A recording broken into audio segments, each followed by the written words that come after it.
Welcome back नाज़रीन। बातचीत का सिस्टम जारी रखेंगे। अभी हमने मुख्तलिफ सियासी जमातों के नुमाइंदे भी हमारे साथ थे। अभी आबिद ज़ुबैरी साहब साबिक सदर हैं सुप्रीम कोर्ट बार एसोसिएशन के, तो इनसे ज़रा लीगल कॉन्स्टिट्यूशनल पर्सपेक्टिव इन्हीं तमाम इशूज़ के ऊपर हम जानेंगे। ज़ुबैरी साहब बहुत शुक्रिया आपका। सबसे पहले ये बताइएगा कि ये जो सियासी जमात के ऊपर पाबंदी पाकिस्तान तहरीक इंसाफ पर लगाने का ऐलान किया, और दूसरा आर्टिकल 6 का अनाउंसमेंट की गई है कि वो जो डिप्टी स्पीकर की रूलिंग थी उसके नतीजे में जो प्राइम मिनिस्टर ने एडवाइस किया असम्बली तोड़ें, इलेक्शन करवाएं, और सदर ने उसको इंडोर्स कर दिया, उसके ऊपर आर्टिकल 6 की। तो ज़रा ये बता दीजिएगा कि इनकी लीगल कॉन्स्टिट्यूशनल पोजीशन जो है कि वो कितनी वैलिड है। बिस्मिल्लाहिर्रहमानिर्रहीम, बहुत शुक्रिया आपका। देखिए, पहले तो मैं आपको कहूँ कि जो फैसले हुए हैं ये मैं समझता हूँ सियासी बौखलाहट का शिकार हो गई है हुकूमत, क्योंकि पहले ही फॉर्म 47 की हुकूमत है उनको से, और जो उनके आखिरी जो बौखलाहट का वजह हुई है जो रिजर्व सीट्स के ऊपर ये जजमेंट आई उस दिन पिछले हफ्ते, तो मैं समझता हूँ कि उन्होंने ये बड़ा सियासी फैसला नहीं किया और इसके बहुत दूर नताइज होंगे, और इससे मुल्क में इस्तेहकाम की अदम इस्तेहकाम होगा, हम जिस हाल में गुजर रहे हैं उससे होगा, और हमारा दुनिया जग हसाई भी होगी सर।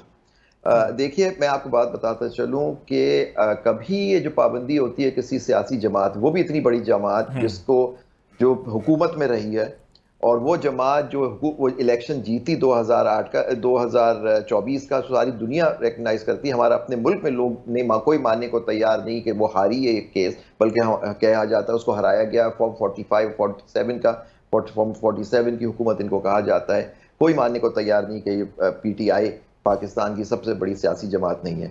अच्छा, अब इतनी बड़ी सियासी जमात को देखें, बहुत मुहरक़ात हैं। जो PDM की हुकूमत, तो मैं समझता हूँ कि उनके अपना कोई से ही नहीं है। ये जो एस्टेब्लिशमेंट वगैरह सब, ये उन्होंने फैसला किया है कि इस जमात पर पाबंदी, अगर पाबंदी लगानी थी सर तो पहले लगाते या पहले उस तरह करते। बात तो हम पिछले साल से सुनते हुए आ रहे हैं कि इन पे पाबंदी लगेगी 9 मई के बाद, लेकिन आज तक 9 मई के किसी केस का फैसला नहीं हुआ। प्रोसिक्यूशन हुकूमत ने करनी होती है, टेररिस्ट कोर्ट में, दहशतगर्दी की अदालतों में वो केसेस पेंडिंग है, वहाँ सजाई नहीं दिलवा सक रहे उन लोगों को, शहादती नहीं मिल रही इनको, उन लोगों के खिलाफ जिनको चार्ज किया। असली लोग जो है उनको छोड़ दिया, जो बेगुनाह है उनको पकड़ के रखा। यही वजह होगी, वरना शहादत तो अवेलेबल होगी।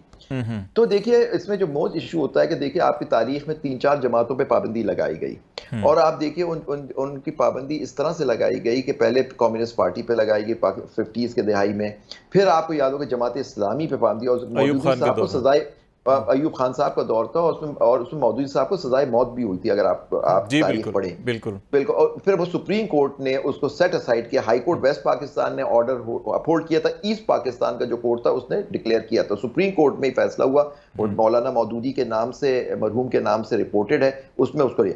फिर 70s के दहाई में शहीद भुट्टो साहब ने लगाई नेशनल, वो भी सुप्रीम कोर्ट ने सेट असाइड किया 1976 में, वो जजमेंट रिपोर्टेड है। तो और फिर अवामी लीग का आपने इशू सुना कि अवामी लीग पे लगाई, उसके क्या नताइज हुए आपने देख लिया। जबकि चाइना ने खुद इंटरवीन किया था। चुइन लाई की किताब है, चुइन काइन ने लिखा था कि जी आओ, जो इनके मुखालफीन जो वहाँ बैठे हैं कलकत्ता में, हम आपसे नेगोशिएट करवाते हैं इन लोगों की। आपने वो बात नहीं मानी, और उसका नतीजा उनको भी डिक्लेयर कर दिया गया था। और फेमस प्रेस कॉन्फ्रेंस है, राव फरमान अली एक जनरल साहब थे, वो ईस्ट पाकिस्तान में ढाका में बैठे, वो प्रेस कॉन्फ्रेंस करते, वो अवेलेबल है, आप यूट्यूब पे देख लीजिए। बिल्कुल। और तो जनरल यही अगर टीवी इंटरव्यू भी रिकॉर्ड पे पड़ा हुआ है वो, चलो जो भी है, लेकिन आप उसको देखिए, हमारा मुल्क 2 लख्त हो गया, मतलब उसकी one of the reasons was this.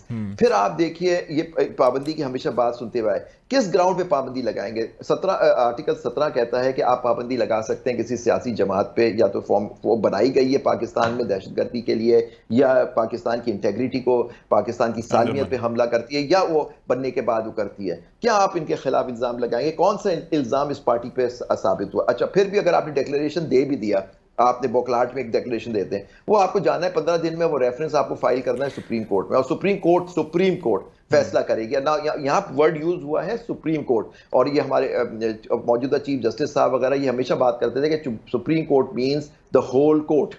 तो फुल कोर्ट बैठेगी, फुल कोर्ट, इसमें फुल कोर्ट अगर ये हुआ तो फुल कोर्ट बैठेगी, क्योंकि सुप्रीम कोर्ट का लफ्ज इस्तेमाल हुआ है, और प्रैक्टिस एंड प्रोसीजर कानून भी, और ये सारी चीजें। तो आप देखिए, मैं समझता हूँ इसका ये बड़ा मुश्किल काम है, और जो उनके ऊपर पाबंदी, वो देखिए, वो जो आपको याद होगा 1960s वगैरह में जो 62 का 62 का कानून आ गया था, लेकिन मिलिट्री एस्टेब्लिश्ड गवर्नमेंट थी, अयूब खान साहब आपके सदर मुमलिकत थे उस वक्त, तो और फिर बाद में अवामी लीग में याहिया खान साहब सदर थे और चीफ आर्मी स्टाफ भी थे, वो CNC उस जमाने में कहलाता था।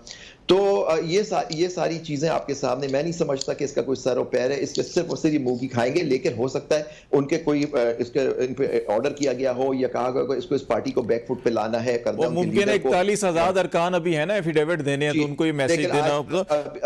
अभी गौहर साहब फरमा रहे थे, चेयरमैन गौहर, हमारा दोस्त जो गौहर कह रहा था कि इसके उनके पास 38 लोगों के वो एफिडेविट आ चुके हैं, एफिडेविट आके 3 लोग शायद बाहर है, वो भी उम्रे आके के दे लिए देंगे। बिल्कुल। और अच्छा, 38 लोगों के जमा करा दिए गए, ये तो फिर वही बेहतर बता सकते हैं। नहीं चले, वो ये लोग आज ये भी क्या से आ रहे हैं और दी थी कि ये डराने के लिए उन लोगों को, देखो अगर तुम्हें ज्वाइन किया पार्टी बैन हो जाएगा, लेकिन वो भूल गए डिस्क्वालिफिकेशन का क्लॉज आर्टिकल 63 है।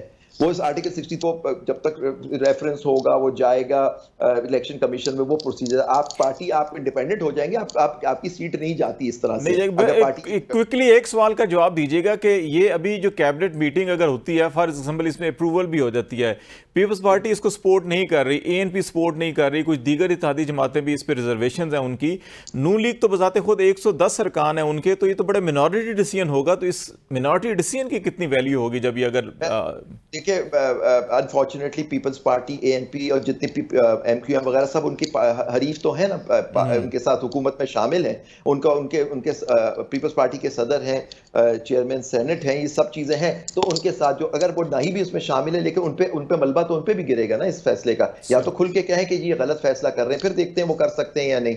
लेकिन अभी तक मैंने तो कोई स्टेटमेंट नहीं देखा है इन जमातों का, क्योंकि पीपल्स पार्टी तो देखिए हम तो समझते हैं कि one of the most democratic party, और उसने इतनी कुर्बानियां हैं उनके लीडरान की और लोगों की, उस पार्टी की, तो उनको तो इसके खिलाफ बोलना चाहिए। उन पर जितना अताब पीपल्स पार्टी पे गुजरा, किसी और जमात पे तो गुजरा ही नहीं है इस मुल्क के अंदर, और उनको सपोर्ट नहीं करना चाहिए। बहुत शुक्रिया। आबिद ज़ुबैरी साहब हमारे से बातचीत कर रहे थे, नजर यही था कि ये गैर सियासी फैसला होगा और ये बौखलाहट के नतीजे, और पीपल्स पार्टी को उसको सपोर्ट नहीं करना चाहिए।